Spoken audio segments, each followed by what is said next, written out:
All right, this is Non-Western Philosophy Week 15, Lesson Critical Summary.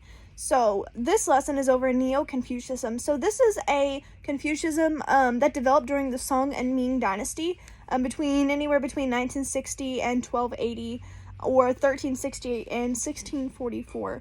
So it is a revival of classical Confucianism, but it's integrating Buddhist and Taoist concepts. So this is after the initial Confucianism, if that helps you kind of with the time frame a little bit. So, for Neo-Confucianism, we get into Tang reformers. So, Tang dynasty scholars such as Han Yu and Liao are persecutors of the Song Ming movement. So they're known for their defense of Confucianism and it attacks on Buddhism, which is in its golden age in the Tang.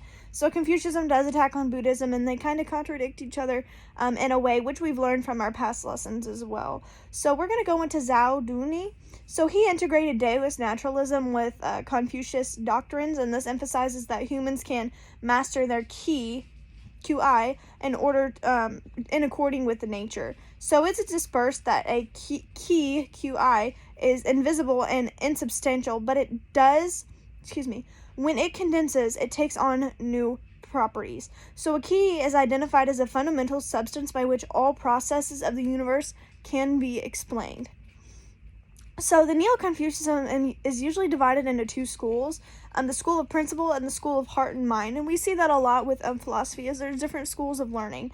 So the dominant school was the school of principle, and this was the Shinzu. So the opposing school was the Lu Wang, or the school of heart and mind. So the brothers, Qing Hao and Qing Zi, were students of the Zhao Duni.